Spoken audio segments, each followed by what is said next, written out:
Yeah, what's going on? I had to make sure I unmuted my mic. Very professional outfit I'm running over here. As professional as the Giants, I do just as well. What's going on, everybody? How you doing? Happy Hump Day and happy Thanksgiving to many of you out there for tomorrow. Enjoy a lot of turkey. If you're going to watch the Giants, enjoy a lot of adult beverages. You'll need them to get through the game. Yeah. As always, we got the crew here. Our girl Adriana. We got Anthony from Fireside Giants. And of course, the entertainer talking sports. How we doing this evening, my good people? We doing well? Great. Glad to hear it. Yeah, I thought we were going one at a time. I'm doing great. I'm excited. Thanksgiving's here. I'm gonna try to eat as much turkey as I possibly can, so I fall asleep at 4:00, so I don't have to watch the Giants game. But I'm excited to be back on and talking Giants football with you guys. And well, I don't know if I'm excited to talk Giants, but I'm excited to be back with you guys. Yeah. Any big plans? Anybody? Family and food. Family. Same plans. Yeah. At my in-laws or a small group. Shockingly, for Italians, there's only 11 of us, which is. I was just saying, we don't even have the Italian guy playing quarterback this week. He got hurt. Oh my God, I almost forgot about that. He got hurt. So obviously, since the last time we were here, we know Daniel Jones got benched. Now he has been released. So it was pretty obvious he wasn't going to play. Anthony had talked about it before. He couldn't even be in the facility. If he got hurt doing anything within the facility, they would have to pay him the contract. So it was pretty obvious they were going to send him home. Obviously, Daniel Jones asked for his release, but it made sense to let him walk. So, Adriana, we'll start with you. We always start with the lady first. How do you think they handled this situation? Probably. How do you feel they handled the situation with Daniel Jones? I think they did. I think they did the right thing after demoting him from first string to fourth string. Like the whole thing with Elle Duncan and the farewell, like her making fun of him was disgusting to me because like for a multitude of reasons, but I just felt like regardless of whether or not you've kept up with the Giants and the whole scenario. Okay. Everyone knew he got benched, right? They knew this was the discussion coming out of the bye week. So Daniel Jones, who has been on this team for 6 years, who has close relationships with the players, you've heard Dexter Lawrence and you've heard Darius Lee and other guys, even Malik Nabers, talk about Daniel Jones in a positive light. So for him to write, this heartfelt note about how, thanking the organization and the fans, et cetera, I kind of feel like regardless of how you feel about Daniel Jones and the whole scenario, like I felt like that was a nice farewell by him, and it was the right time to do it. He knew exactly what was going to happen. He knew that he wasn't coming back at that point, and he knew that if he asked for a release, the Giants were going to grant it. And I just feel like if you didn't put 2 and 2 together, you're just stupid, and like there's no in between. So for her to make fun of him and say that ridiculous thing about like, I can't believe he's making a farewell speech, like these guys eat, sleep, breathe, talk football together. Like they spend more time with each other than I do with my husband, and we live together and work at home like 40 hours a week. Like I don't know. I didn't like the whole thing. I felt like the Giants did the right thing. I know the scout safety thing was overblown, which is fine. I love that Kurt Warner chimed in and was like, it's not that abnormal. But I felt like when they moved him all the way down to 4th string, there was no coming back from it. And I'm just glad that the Giants didn't draw out the circus and say, we're not releasing you. Like, cut him, move on, and now it's not the topic of conversation. Now, do I wish they did it during the bye week? Yes, because then it spiraled into this whole thing last week, which ultimately I don't think made any difference on the Bucs game. I don't think even if they handled it during the bye, it would have changed things. I just felt like you had an entire bye week to make this decision. Like you just maybe shouldn't have waited until it was the week of the Bucs game. Like you could have just dealt with this a week ago and not have. Yeah, it would have died off 5-6 days before the game. Yeah. Yes, exactly. Yeah. Anthony, how do you feel they handled the situation? I know you were happy. You were one of the first guys that thought of it. I didn't even he was gone officially. I think they handled it properly because he requested his release and they granted his request. And like we said, they could have kind of held him hostage if they wanted to, but they chose not to. And his farewell statement was nice. It was kind, but at the end of the day, the Giants, they are running a business. And like we've been talking about on this show since we started and on all of our respective shows for months and months, the injury guarantee clause was a big factor here. And the Giants had to not only do right by Daniel Jones, because he did right by them for 6 years, and release him upon his request, but they also had to do right by themselves and protect their future. So overall, I thought their handling of it was just fine. I thought the scout team safety thing was ridiculous. He just stood there for 30 seconds, said, hey, you guys are in the right position, then walked off the field.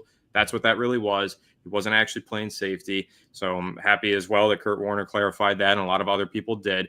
The media circus that surrounded the whole situation, I can't say that I'm surprised. I can say that I'm disappointed. It's just annoying how the Giants, they are just low-hanging fruit at this point, and everybody likes to pick it, and that's really what the situation became. But if you really look at it from Daniel Jones's perspective, you knew the time was running out and you wanted to go elsewhere and have an opportunity to compete for a job or learn under a new coach, and now he has exactly that. So I don't think you can say the Giants did wrong by him in any way. If you want to look at the last 6 years and the way that they maybe mishandled the roster, maybe that's doing wrong by him, sure. But in that moment over the past 2 weeks or whatever, I think they handled it just as well as they could have. In fact, I think it was just about perfect from everything that they did from a team perspective and from the perspective of giving him a new opportunity to have a fresh start. So I like the way they handled it. Now, I don't necessarily like the way the players handled it. I get that they want to go to bat for him, but a lot of them seem to quit during the game on Sunday as a result of Daniel Jones's release, and that's kind of the problem. And my larger problem here, it's not a problem with Daniel Jones, and it's not a problem with the players in the locker room. It's a problem with the players who are not in the locker room, the players that Joe Schoen let leave, because now this team doesn't have a single captain on offense. Andrew Thomas is on injured reserve and Daniel Jones was cut, and Saquon Barkley is gone. And on defense, Xavier McKinney is gone. They let all of the leaders leave. Yeah. Now, obviously, we have new leaders stepping into new roles, and people are going to do that, but it's a little tough to adjust the locker room when you let all of the primary voices walk away. So that's been my biggest problem with Joe Schoen. I get the positional value arguments to running back and safety, and by no means am I saying that I wish the Giants held on to Saquon Barkley. I'm not going to play revisionist history. I also thought it was a fine decision to let him walk, but I never agreed with the Xavier McKinney decision. And I do feel like the Giants should have placed more of an emphasis on retaining those guys due to their leadership qualities, focusing more on what they provide on the field in the locker room as well, and not just looking at their positions that they play. Because at the end of the day, these are not just players, these are people in the locker room. And I think we often lose sight of that when we're watching a game be played, but they are people. And ultimately, I think now we're seeing this become a people thing, not a player thing, but a people thing with a lack of leadership in the locker room. So I want to chime in for 1 second because I heard from someone who has family ties to just people in the organization. And he said, because I asked him about McKinney and I said, the same way about you, about the leadership thing. And he was always a good football player for the Giants. Like it was never that. And, I always wondered, was it about that whole UTV accident and the bye week and the way that was handled? And I personally felt like that left a little bit of a bad taste in the Giants' mouth. So I posed this question to him and he said, it wasn't really that. They felt like he was not great in the locker room. And that's what they were worried about. So I don't know if there's any real good examples of this. And I don't know if Joe Schoen would ever cop to that being a thing. But if that really was their concern, I'd be very curious to hear what he's like in the Packers locker room, because we never heard anything about that prior. You never heard from coaches. The only thing you heard was the UTV accident, and they were very hush-hush about the way that it was dealt. But, they came out and said, we support Xavier and everyone makes mistakes and whatever their corporate BS was at the time. So I'll quickly respond to that and say that I heard something very different because I know somebody who knows Xavier McKinney, and I heard that he was best friends with several of those players like Deonte Banks, and they all looked up to him. He was their leader. But kind of reading between the lines on what else this friend of his said, it was the coaches he wasn't crazy about. And so that's where I think in the locker room, I don't think it was a locker room with the players necessarily. I think it was a locker room, like we remember the Wink Martindale, they crashed in the media. They were like kind of sending shots at each other through the media for a couple of days there. Seemed like they patched that up, but it seems like ultimately the coaches that remained, I don't think McKinney was crazy about, and I don't think they were crazy about him. But the players were crazy about him is what I knew. Yeah, I freaking miss McKinney was my favorite Giant, so I Me too. A lot. Well, and I thought that it was odd that even during Hard Knocks and before Hard Knocks even came out, when he was about to become a free agent, we never heard anything from the Giants. It wasn't like, we're negotiating with McKinney, we're getting close, or like, we're not going to because of the money thing, or he wants to move on, or Xavier personally saying he wants to move on. Like, I thought it was very odd, especially after everything that we heard about Saquon, that we heard so much about him and so little about McKinney. Mm-hmm. Very odd. Chris, how do you feel they handled the Daniel Jones situation? Yeah, first off, Anthony took the words right out of my tweet. I tweeted something very similar to that like a day or two ago when I got to think about, because as the team's doing as bad and poor as they're doing, you think about some of the things, even though we'll talk about Joe Schoen throughout this stream. I'll give a preview. I think he will be back at the end of the year. So a lot of people think he won't be. But it gets me to thinking about what has been Joe Schoen's biggest flaw. And a lot of people point to the draft classes. A lot of people point to Daniel Jones, the signing. I think Joe Schoen's biggest flaw is kind of what you touched on there, Anthony, since he's been the GM. And he's young and he's learning on the job. And he's going to have to learn to get better at this.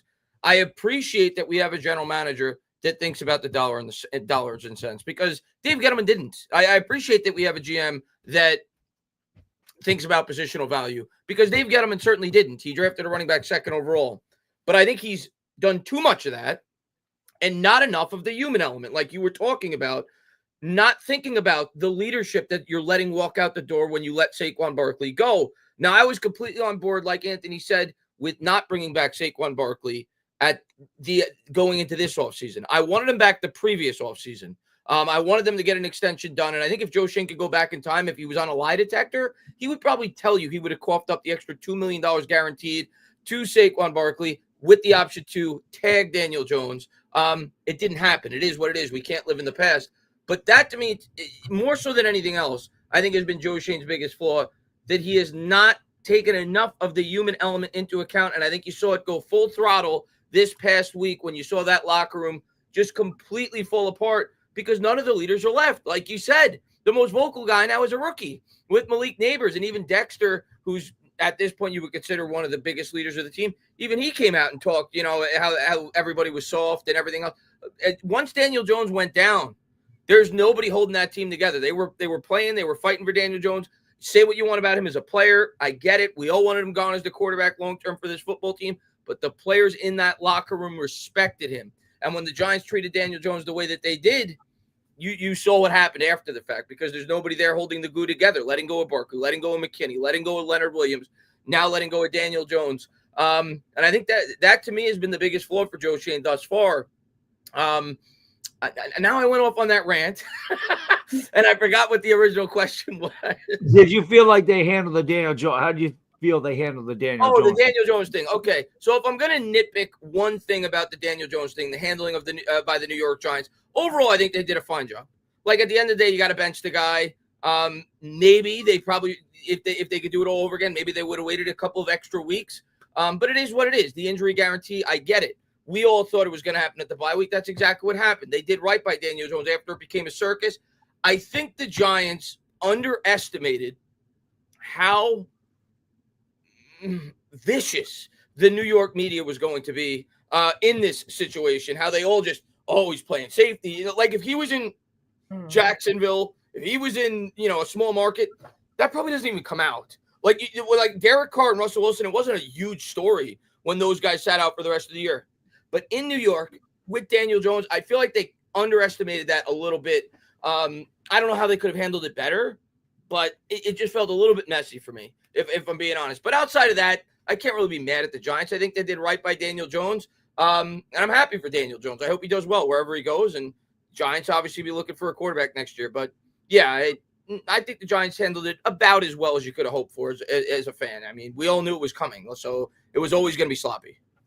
All right. To answer somebody's question in the chat earlier, somebody asked me if I was doing the game tomorrow. I am going to do the game tomorrow because I'm a glutton for punishment, and it's at 4:25, so I'll be able to do the game and just sit there and,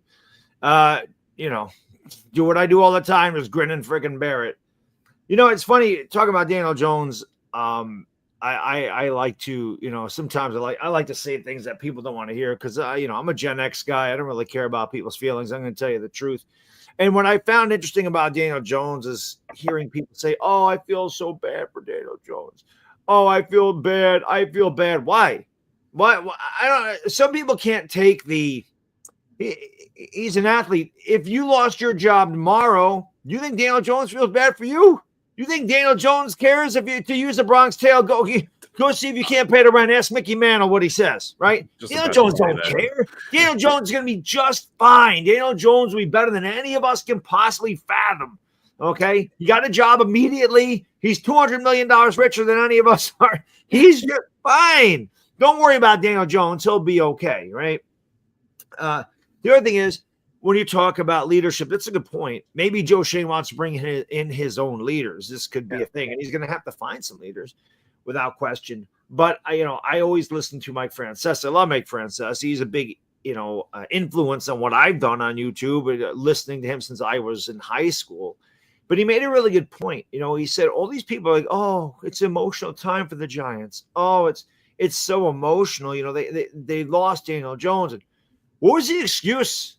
The other 10 games of the year when they were missing tackles and they couldn't score any touchdowns and they didn't play any defense and they didn't get any turnovers. What was the excuse for losing all the games before he was released? It's just a bad team. That's what this is. It is a bad team. I don't think that they handled the Daniel Jones situation poorly. I think this is what it was. From our first show, the four of us talked about how we figured Daniel Jones was going to be benched at the bye if they continue to lose. That's exactly what happened. And I think the Giants did right by Daniel Jones to say, you know what, here's your release. You can go somewhere else. We're not going to hold you hostage here. We're not going to make you play safety. We're not going to keep you around.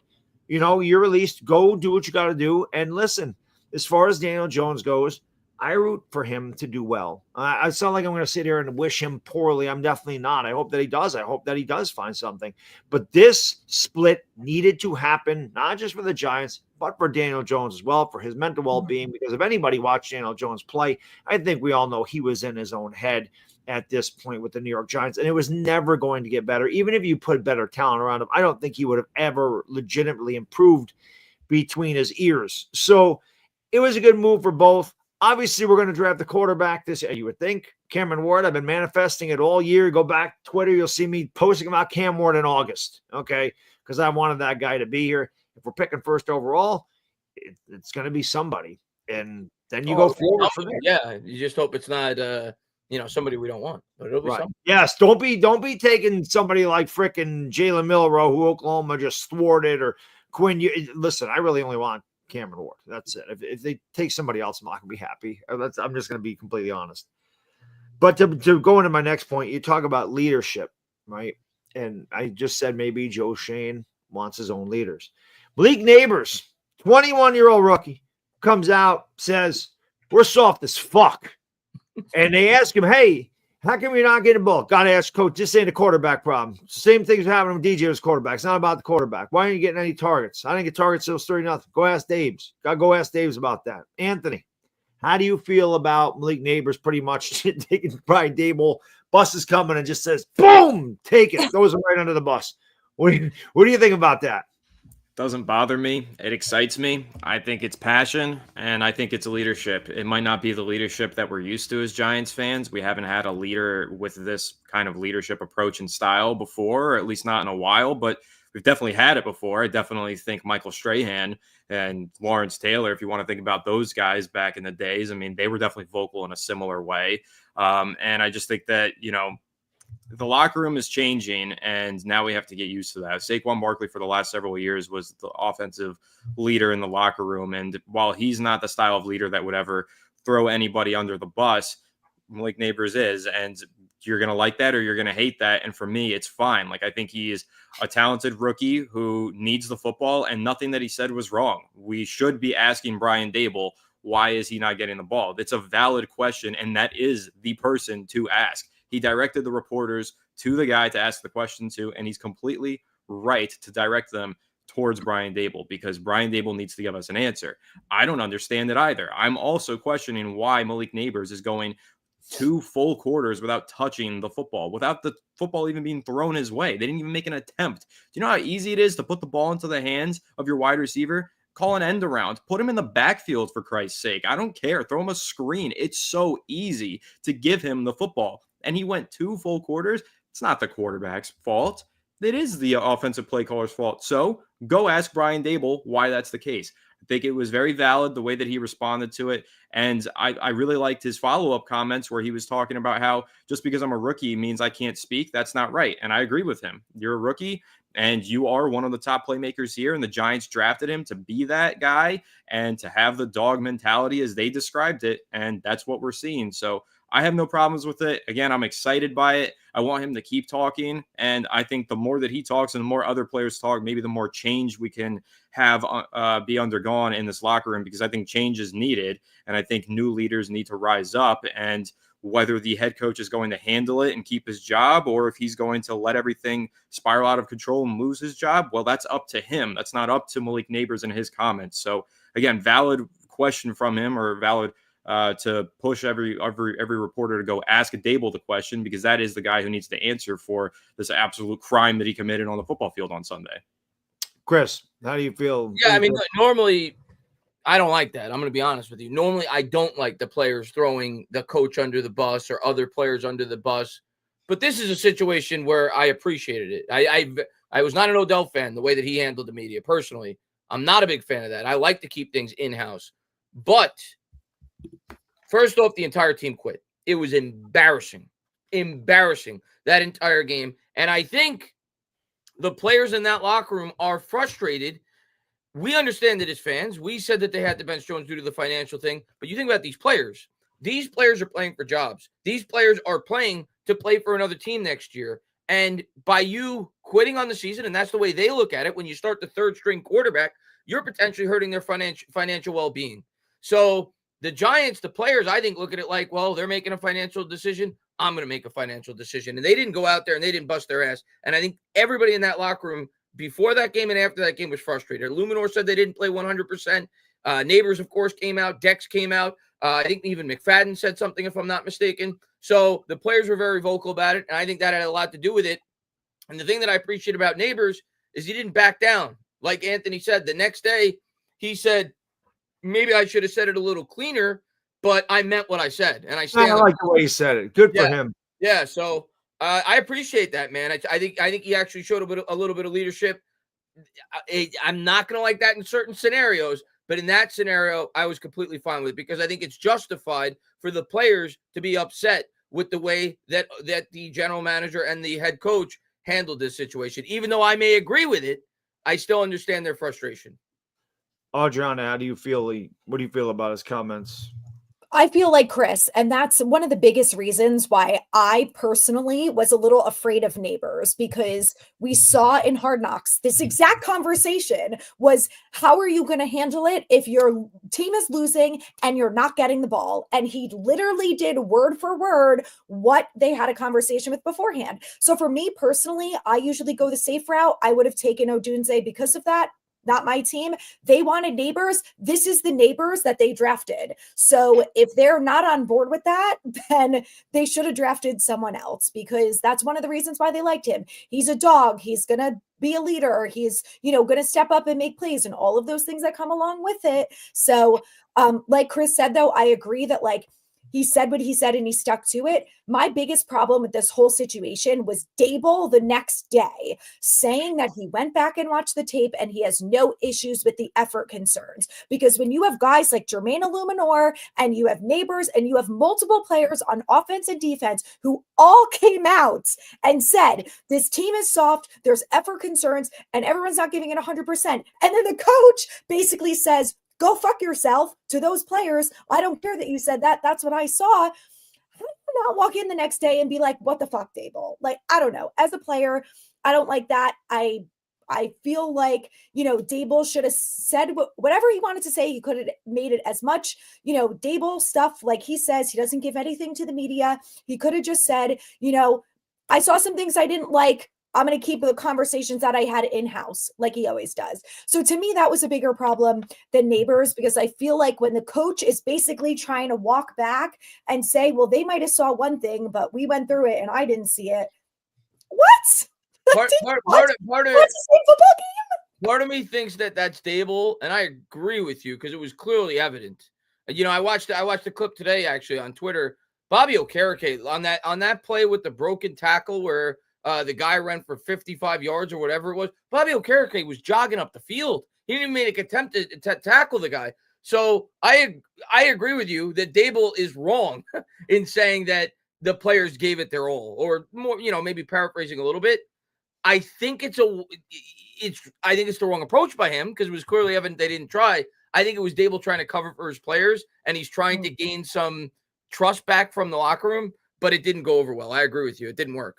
Yeah, it's funny because, Adriana, you mentioned it, and I put this on Twitter. I said it's ironic that the same reason Daboll liked Malik Nabers is the reason that he might get fired.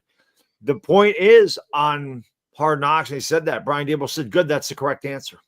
He said that was the correct answer. I want to hear that. I want to hear your frustration. And he did. And he did say nothing wrong. I like when players are honest. Yeah, I don't want a player to be going around doing this all the time. If the Giants were 9-2 and he said it, bad look. At 2-9, it is, what the fuck are we doing here? What is the point? And I love that he said, I'm sick of losing. He's a rookie. He's already sick of losing. How do you think we feel as fans watching this shit show for 12 seasons? It's bad. So I like the fact he said, I don't know. I'm sick of losing already. I like that. That's a winner's mentality. Why ain't I getting the ball? I know I can make plays. Give me the freaking ball. Let me make plays. Let's win some games. I'm sick and tired of losing. And they are soft. You watched it. Yeah, again, like Francesca said, the last 10 games, before Daniel Jones sat down, obviously we sucked, but it was pretty evident watching that effort. That was really, really piss poor. It was embarrassing. It was hard to watch that game. 23-0, 30-0 against the team. We had 46 total yards in the first half against one of the worst pass defenses in the league that was coming off a 4-game losing streak. The defense was equally as bad. The defense just didn't even give a shit. And we've had one interception this whole year. Yeah. It's crazy. And rookie. I know the production team of this show, I saw them take a little clip of me talking about how Tommy DeVito is not going to win any games because we turned the teams over 13 times in 3 wins. We have 8 turnovers as a team. 9 now because we got one. Oh, and that was another one. What about the ball sitting on the ground by the goal line? Brian Burns is just like, I don't see nothing. I don't see. Oh, the ball's there. Unbelievable. Yeah. Unbelievable. What are they doing? Run the play. They're running the play. But this to the next point. Chris, we'll start with you. Yeah. It has Brian Daboll lost the locker room. Is it because when we saw this with Ben McAdoo in 2017, the Giants were beat up. It was a rough year. We lost 13 games for the first time in the franchise's history. Yeah. There was a lot of injuries. Odell Beckham was injured all year. And, that offense couldn't do anything. We saw the game against the Rams. It was like a 3rd and 23. It was a screen pass, went like 60 yards for a touchdown. They lost 51-13, and that was kind of the end of. And then, of course, his big fuck you to the franchise was, you didn't let me get Pat Mahomes. I'm benching Eli. I'm ending that streak. Mm-hmm. And I feel like that snowballed into Eli getting more years than he should have because they wanted to make it up. And that's how we ended up with Saquon Barkley. And I'm not going to get into that whole tangent because that timeline is why we are where we are today, in my opinion. But we know McAdoo had lost the locker room. Yeah, 100%. If Daboll lost the locker room, is Daboll gone next year if he has? It appeared that way last week. I'll start with that. It definitely appeared that way. He lost it for a week, that's for sure. I think the question now becomes, was it a week where they were responding to all the chaos with the Daniel Jones, making him the 4th-string quarterback, all the media attention, making him the scout team safety? Was that more so a response to that? And now they're going to get back in the saddle and they're going to play for Daboll? Or is this something that's going to continue through the rest of the year? Because if it does, of course, Daboll's going to be fired. The most important thing for a head coach in the NFL, outside of course, winning games, is to get your guys to buy into what you're trying to sell them. So you lose the locker room. Especially, this isn't like with 1 or 2 games to go in the season. This is with 7 games to go in the season. So I'm not ready to say yet that he's completely lost the locker room, but I am ready to say that if they put out an effort like that tomorrow, yeah, I think Daboll's on his way out. Like, I'm hoping as a fan that wants cohesiveness, that was kind of a response to the Daniel Jones thing, and they're gonna pick it back up and at least present some kind of effort this week. But I'm far from convinced of that. So I'm not ready to say he's completely lost it, but it's certainly trending that way. Adriana, what do you think? Has Daboll lost the locker room? And I feel the same. Yeah, I feel the same way. I felt like that on Sunday. I was like, oh my God, I think this is really over for him. Like, I'll even be surprised if he makes it the full 6 weeks at this point. But I think at this point, every week is a test. Does it get better? Does it seem like maybe they've turned it around, knowing that Drew Lock is probably starting on Thursday? I mean, I don't know if that makes anyone feel better or worse, but I think tomorrow will be a test. And if it looks like players give a shit and are trying, then he's made it through another week. But I honestly think that at this point, it's a week-to-week basis and anything could change on any given week. Anthony, what do you think about Daboll's situation with the locker room? I also think that it's week to week, and every week is a test. I agree with that. It's a really great way to put it. But I think that this week's test weighs a little bit more because this is a Thanksgiving game. It's national. And so when it's nationally televised, there's obviously more eyes. So if the Giants do what they did last week with the lack of effort, but it's nationally televised, it's going to be the talk of every ESPN show and Fox Sports show. So you're going to hear a lot more about it this week. So that's important. Plus it's Dallas. It's a division rival. It's a holiday, all of that.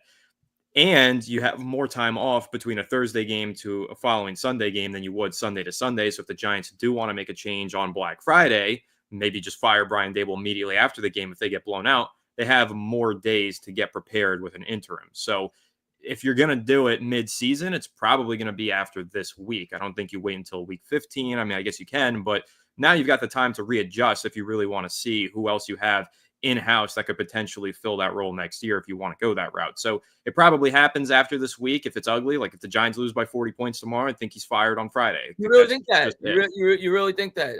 I agree with you that I think he's probably going to be fired if the team continues to look like they're quitting on him. But I don't think they'll do it in season. I think wait till the end of the year.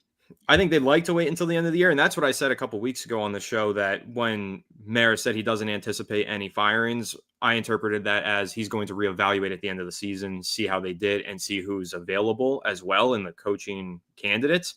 But I think it's just getting embarrassing at this point. It's getting worse and worse. And the way that the media is spinning certain narratives. This is what I always say about John Mara. He is a fan. He grew up as a fan of the team because his dad owned the team. He didn't grow up with the mentality of I'm an owner of a sports team. He grew up with the mentality of I'm a big fan. And he's very in tune with how the fans feel. He definitely listens to the radio shows and watches TV. And how it's always been is once the fans turn on that coach, that's usually when John Mara turns on the coach and fires him too. Like if you're talking about the McAdoo thing, the fans turned on him officially once he benched Eli Manning. If you think about Joe Judge, the fans turned on him with the quarterback sneak. Now the fans are starting to turn on Brian Daboll. And as that chatter gets a little bit louder, that's when John Mara is going to feel like his hand is forced. And that's why he gets reactionary. It's because he is a passionate fan. And that's where many times I feel bad for John Mara in certain instances. Like I don't, because, cry me a river, make my team better. But at the same time, he really is a fan, and he makes mistakes because he is a fan. And that's what we see all the time. But one other thing that I have to say about the locker room, and it ties back into the conversation we were having earlier about Barkley, McKinney, same conversation that I brought up with a friend of McKinney's. In that conversation, it was indicated to me that the locker room was lost from Daboll last year, and that it was McKinney and Barkley who held it together. So that's actually why I brought that up in the first place, because it was, to me, because we had similar conversations last year. We didn't get this intense about it because we didn't think we were going to clean house after last season, but the chatter was definitely there at some point last season. And we did have question marks about the locker room. And that's what was told to me, was that the players kept it intact. Didn't McKinney, I don't remember the exact, didn't he hint at something to the press that there was some division between the coaching staff that Daboll and Hank, right? Yeah, that's what he said. He said that the coaches aren't listening to the players. That's what it was. That's when they immediately said, oh, so he's got a problem with Wink Martindale, and then him and Wink Martindale had to release like different statements to the media. The way that I interpreted it after having that conversation, it wasn't just Martindale who wasn't listening to the players. It was Daboll as well. And I think, when you connect that thought to the reports about how he was meddling with the coaching staff meetings and how Shane had to get involved on the headsets, like we know all of these other things, the temper tantrums and outbursts that Daboll had. If you take every piece of information that you have and put it together like a puzzle, it actually sounded to me at the end of last year like Daboll lost the locker room. The players kept it together, and then they kind of scapegoated Wink Martindale once he stormed out and resigned. And then they tried to fix it with the new mentality and the new kind of dog mantra, all the stuff that they implemented in the offseason to try and fix Daboll's temper tantrums. But it sounds like it really got on the players' nerves last year. So I think he's been walking on thin ice. And I think, like I said, if he gets embarrassed on a national level, I mean, I think it's just about over for him. Yeah, I want to piggyback. Go ahead. Sorry, can I piggyback on that for 1 second? Because I was listening to the Giant Insider podcast, and I don't know if you guys listen, but Chris Bisignano has been a beat writer for a long time, and he's one of the beat writers who I trust mostly everything that comes out of his mouth. And Jerry, who does the show with him, asked him, like, what is Daboll like in the building? Like, is he, the cigar smoking, confident Daboll that we saw 2 years ago? And Chris said he is. Like, I genuinely think that he is trying to run the same offense, and he is delusionally thinking that the quarterback is going to do what Josh Allen did. Like, he is still confident, thinks he's doing things the right way, which boggles my mind, especially when you think about the Nabers thing too. But I think now, after hearing that, it makes a lot of sense, because why was Nabers Jones's first read almost every time before the concussion, and now all of a sudden he's not Tommy DeVito, who's a worse third string quarterback? Like, why do you not have Nabers as his first read every single play?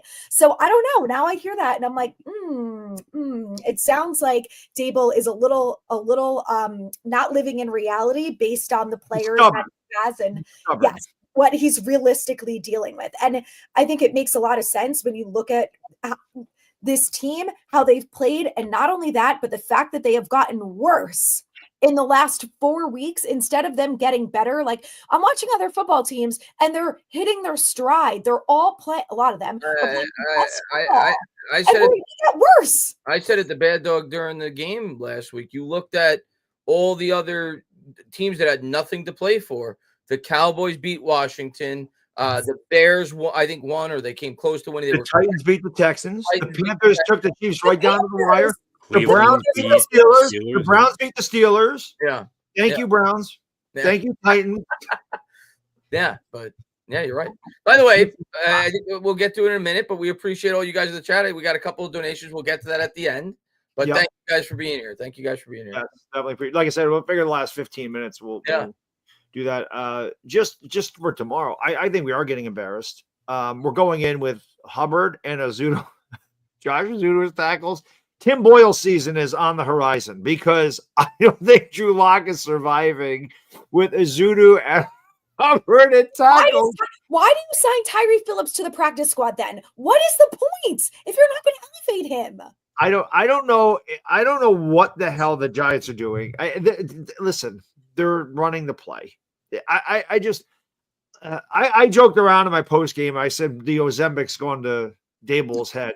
Some people are better when they're heavier. CC Sabathia was better heavier. When he lost all the weight, he couldn't pitch as well. He gained his weight back. He was good. Brian Daboll needs to get fat and happy. I'm sorry. He needs to go back to eating chicken wings and doing whatever he was doing when he was heavier. Brian, listen, get some chicken wings, drink a couple beers, get back to the guy you were. Because he does seem like he's becoming Joe Judge. And we all know I didn't like Joe Judge at all. But he looks like he's always searching for the answer, searching for the right thing to say. Just come out and say what you feel, man. You got nothing to lose at this freaking point. Just say, instead of I got to go check the tape or, like we got to do better. How about you have a team meeting, something. You need to rally these guys. You need to make these guys believe in you again. We talk about leadership in the locker room. Player leadership is great. We need the coach to be a damn leader in that locker room. We need the coach to, restore the players' confidence in him. I am the guy. I can do this. We're going through a rough patch. We're going through some changes. Stay with me, and I will get you through this, and we'll be better on the way out. We'll be better as we get out of this crap. So it's tough to sell them on that, though. I know it is, but if you're a head coach, you have to. And to Adriana's point, saying, the play calling is this and this. He has to get better at that. He can't be stubborn. The greatest coaches get the most out of their players, which is what I thought Daboll did in 2022. I thought he figured it out. I thought he's like, oh, he's the guy. Look at what he did for Daniel Jones. Daniel Jones is going to get better. This is why when they signed him, I'm like, I understand why they signed him. I get it because we just won a playoff game, and Daniel Jones now has a coach, and we're going to go this way. And we didn't go this way. We fell right off a damn cliff. Yeah. So Brian Daboll's got to figure this out. He needs to reassure these guys that he is the guy. Otherwise, he's going to lose his job. And if we lose 34-3 tomorrow, which is very possible we do, because all the Cowboys have to do is pin their ears back and blitz. We can't stop blitz. They don't even need to disguise it. We're coming after you. Do something about it. They don't. The Giants haven't done anything about blitzes or stunts in years. So it could get ugly for Drew Lock. Like I said, it could be Tim Boyle season tomorrow. And that'd be very interesting if it was. So I don't know. Real quick before we answer a couple of super chats and maybe some other questions. I always see this, and just quick response. You don't need to get into depth about this. I see this all the time. And I'll start right. I say no to this question. I hear all the time, Friday Bowl bringing Bill Belichick. Adriana, what do you think about Bill Belichick? Absolutely not. I love him. I want to watch him on TV. I think he's comical. I like when he makes fun of the Jets. It's over. He's 70-something. Enjoy retirement, Bill. No. Chris. Easy no for me. That's Phil Jackson with the Knicks. It's a guy that's past his prime. It's a guy that's banging a 28-year-old. Be happy. Off the field. Good for him. Live your life off the field. You enjoy your retirement. You're the greatest coach of all time. If he wants to come back in a role similar to Coughlin did with the Jaguars at the end of his career, I don't remember what his exact title was, but he was a part of the field office. He wasn't the general manager. If he wants to have something like that, okay. But I don't want to be in the general manager. I don't want to be in the head coach. If we're going to make a change, I want something that we could build with. What are you going to have, Belichick for 2 years and then he's going to be done? So no, it doesn't make sense to me. Anthony, what do you think? I'm standing here alone. I'm for it. Yeah? I'm for it. And Why for it? There is a clear and obvious problem with the way this organization runs. And I think it takes a very specific kind of person to step in and tell ownership, all of this is wrong. Here's how you fix it. I'm going to fix it, and you're not going to stop me. And I think he's the only guy that can do that. I get the argument for the offensive head coach and the stats for coaches that from offense versus defense. I get all of it. But when you really look at this team, this franchise, this organization, they have a structural problem. And no head coach and no GM that you hire is going to step in with the level of pedigree and experience that Bill Belichick has. nor the balls to do what needs to be done and to tell ownership to fuck off and to tell ownership to hire this guy and to hire that guy and to do it this way. Nobody runs a better program than Bill Belichick. And that's what I feel like the Giants need right now is a new program. The Giants way is dead. The old Giants way might have been the Belichick way in New England. You could argue that. And if that's what they want to bring back, sure. But I also think people forget that Bill Belichick was so successful for 20 years because he is the most modern and progressive coach. He's not an old dinosaur stuck in his ways.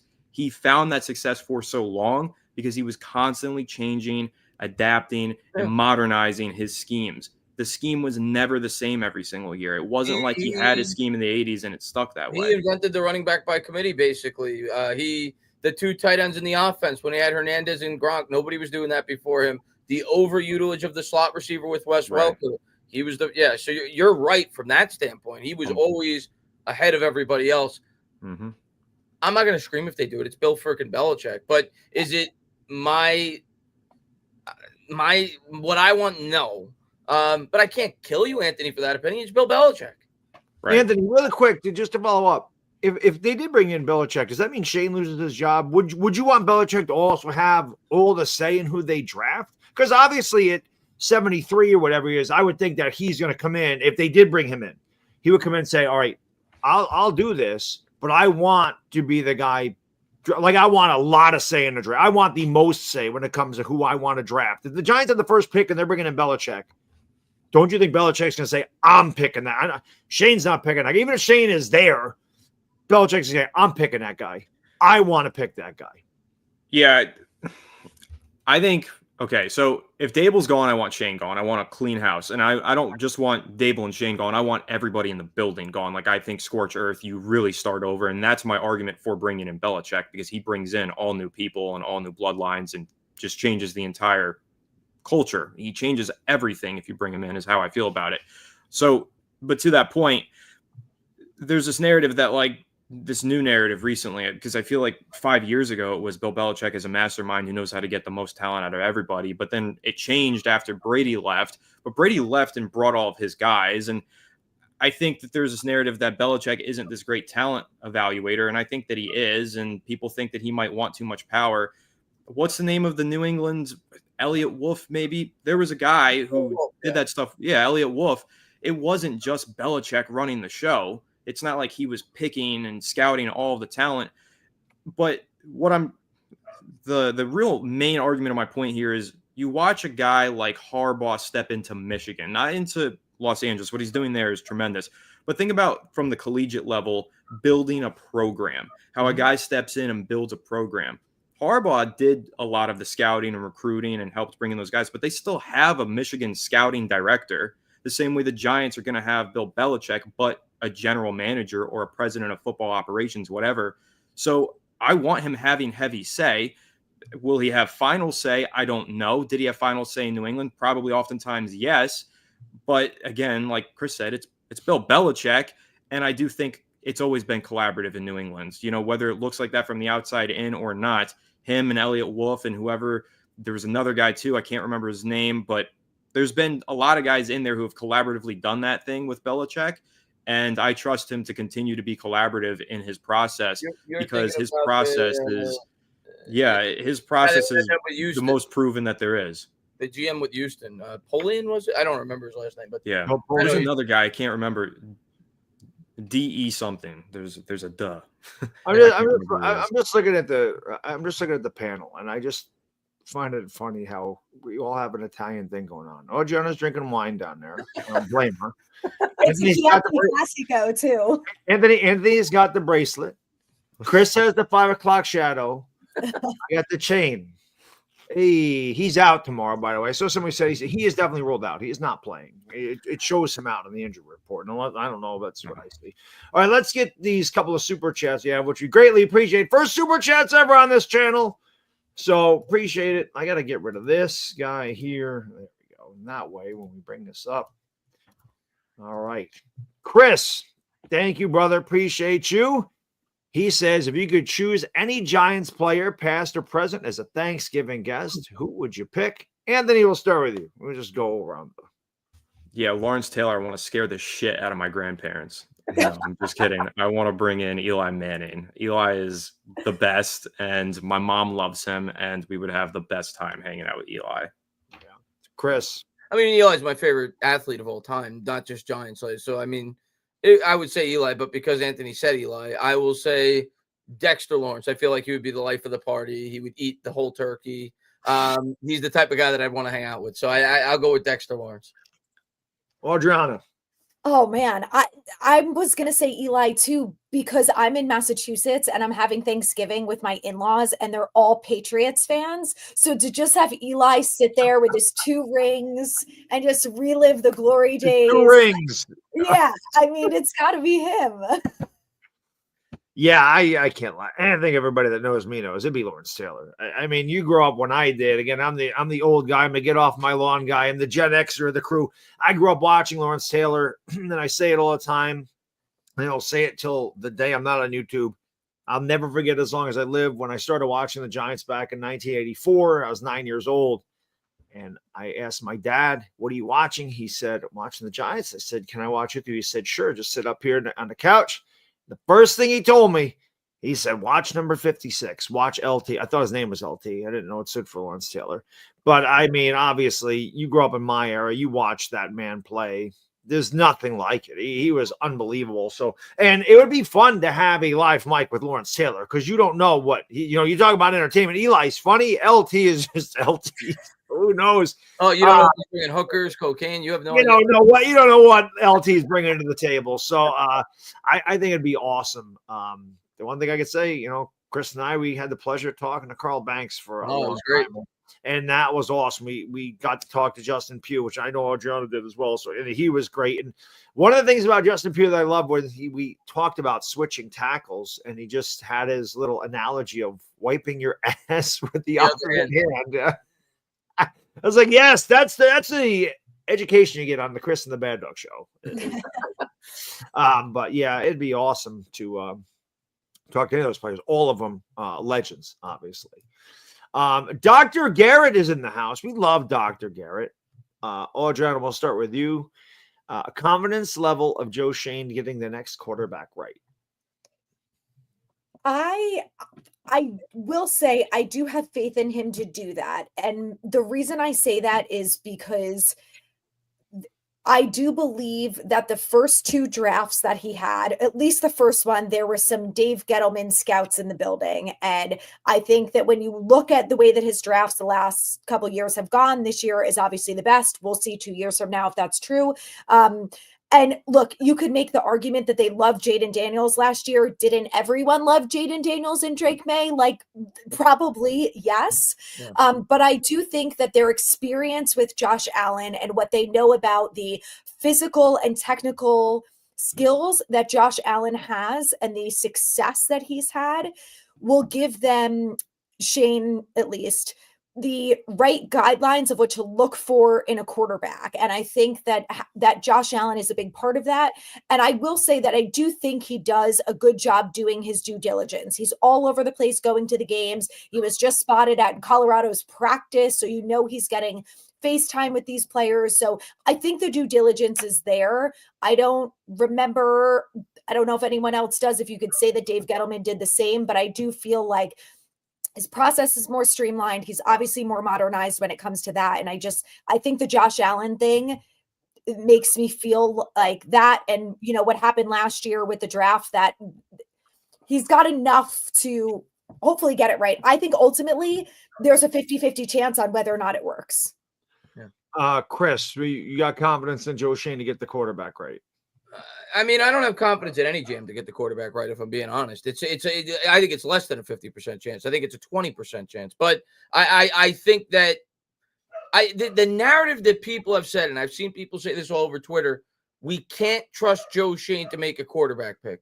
I completely disagree with that narrative. He hasn't had an opportunity to take a quarterback. If anything, I could argue the opposite. I could say, when he does take a quarterback, I'm going to trust he really believes in that guy, because he has gone out of his way not to draft a quarterback. He's been very selective with the quarterbacks he's taken. He didn't force a quarterback in 2022. He didn't force a quarterback in 2023. Now, people talk about the Daniel Jones contract. We could talk about that we're blue in the face. I think there was a legitimate reason why they did it. I don't want to get into it because I've talked about it so many times. That wasn't him selecting Daniel Jones. That was him using Daniel Jones as a stopgap until he found the quarterback that he liked. So I don't see a reason to say that he can't do it.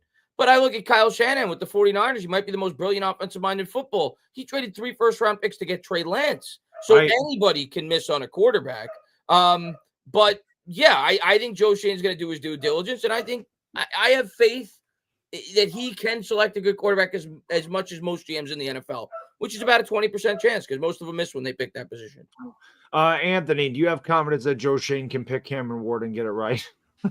Well, I think that, if finding a franchise quarterback was easy, everybody would have one. So I think you're right, Chris. Like, it's tough to be confident in anybody to do that.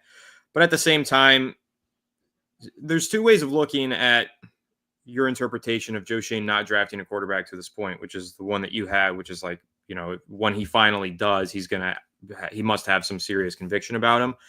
Mine is the guy only drafts for need, and that's why he hasn't taken a quarterback yet, because he had somebody he felt like was the established starter. Anytime a hole opens up on the roster, then he talks himself into whichever player is going to fill that hole in the roster, like he did with Tyler Nubin, who's a good player, and Drew Phillips, those are good players. He hit on those guys, but go back to the 2022 and 23 draft classes, like with John Michael Schmidt, he hasn't panned out. Again, loved the pick at the time, hasn't worked. And I think all of this boils down to the next aspect of this, which is it's not really on the general manager always to get the quarterback right. Oftentimes it's on the coaches. You have to, he can find the guy with all the talent in the world, and the coaches can ruin him. I'm not saying that's how I felt about Daniel Jones, because I didn't feel like he had all the talent in the world, but there were certainly people who did feel that way. And he definitely had some sort of talent coming out of Duke. And in some regards, the Giants ruined him. But even if you don't want to use Daniel Jones as the example, I'm sure that you can pull through the archives of NFL history. Sam Darnold had serious talent coming out of USC. There's been so many quarterbacks. I mean, Browns with Baker Mayfield. Find the examples. They're there. Coaching oftentimes is the real problem. And those are the ones that get the quarterback wrong, whether they're wrong about his skill set, his strengths, his weaknesses, their scheme, the personnel around him. So it's more than just the GM. But if I have to just answer plainly the question, no, I'm not confident in Joe Shane just because of his draft history and his tendency to draft for need. That's when you start forcing picks. And that's where I feel like the Giants might talk themselves into believing in a guy and loving a guy and then force themselves to take that guy. Maybe he isn't that guy. But again, I think it's really going to come down to how they coach that guy.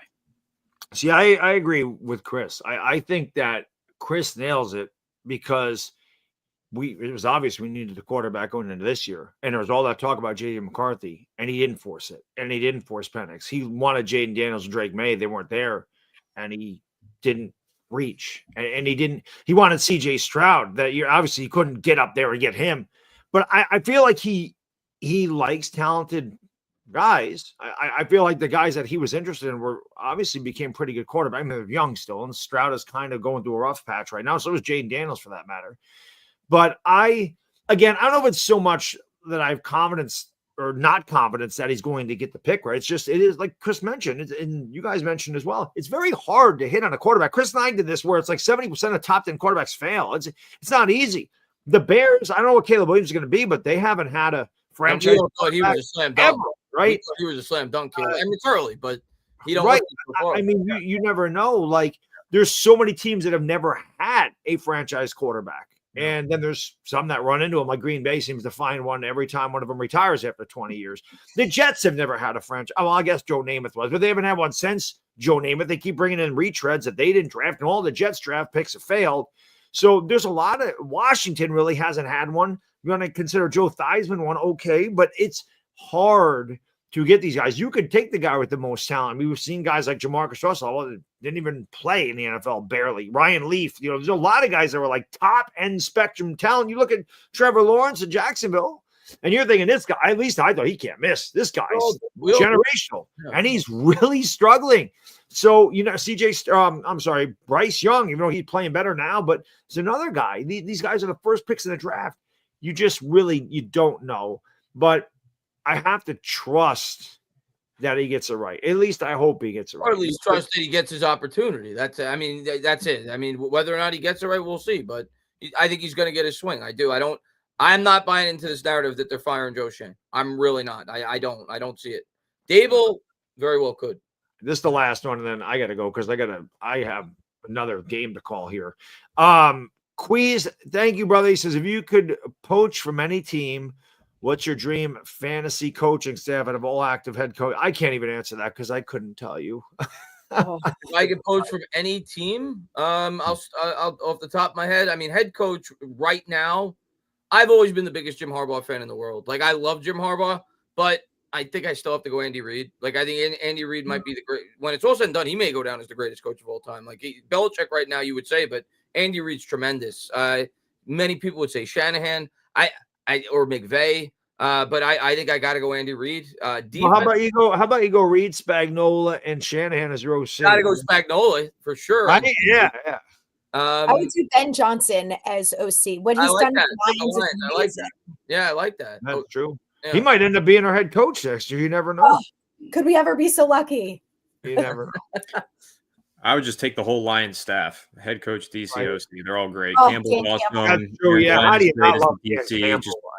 Just take it. Whatever they're doing in Detroit, I mean, they saved a dead franchise, those guys. So hopefully, if we were able to poach an entire coaching staff, hopefully they could save this dead franchise. Yeah. And real quick, JLT, thank you. Said earlier, Chris said, wherever Jones goes, we know he's in Minnesota, right? Love this roundtable. Hope you four keep it going. Authentic and Nick Filato too. Well, this channel is not ours. This is run by a production crew. We're just on this. They put together the roundtable, so we don't choose who comes on here. They put it together. We're like that. We're like the Beatles. They put us together, and we want to be the Beatles. We want to be the Beatles of the New York Giants. And when I said, just to clarify, when I said wherever Jones goes, I didn't mean just this year. I view this year as just like a 5-game stop for him. Good chance he won't be in Minnesota next year. So that's what I meant. I meant wherever he ends up next year at the start of the season. Yeah. Good chance he doesn't even play this year. I mean, Minnesota did right. You sign the guy, you let him go, you get a comp pick. I think it's entirely possible he kind of takes the Darnold role next year for that team because Darnold's might price himself out of that franchise. They may look like, okay, we get 5 to 6 weeks to really start to teach him this offense. And he could be that guy that maybe could start the year for J.J. McCarthy before he steps in coming off the injury. So I think that's the way Minnesota's thinking, but we'll see, at the start of the year next year. It'll be interesting to see for sure. And with that, we're going to wrap it up. As always, appreciate you three hanging out. Appreciate the chat. Great crowd. Almost 300 people in here. Really appreciate all the support you guys have shown this roundtable because it means a lot to us seeing as this team is so lousy. We're going to have to struggle to do another 6 games. It's like taking another 6 spoonfuls of Robitussin or NyQuil or whatever gross medicine you want to take because that's exactly what this is for us. But you got to hope that beyond hope that whoever is making our picks this year, because I'm looking at, we're probably going to pick 1, 2, or 3. We got to hope whoever makes that pick gets it right. And next year when we're doing this, we can talk about being, 7-4 at this point or something where we're talking. I'll take 4 and 7. Yeah, I want 7-4. I don't want 4 and I don't want purgatory again. The hell of that. I want a 2022 repeat, but this time instead of going backwards, I want to build off and go up. Be nice for this panel to call a Super Bowl one of these freaking years. Maybe in 20 years. Maybe in 20 years. So with that said, guys, girls, appreciate you. We will see you next Wednesday. We'll be talking about this, and God only knows it. If the Giants lose big time, it could be the end of Brian Daboll. We'll see. Anyway, for Adriana, for Chris, for Anthony, a happy Thanksgiving, everybody. We don't see you. And enjoy the game to all the best you can. We out. See you later. Peace.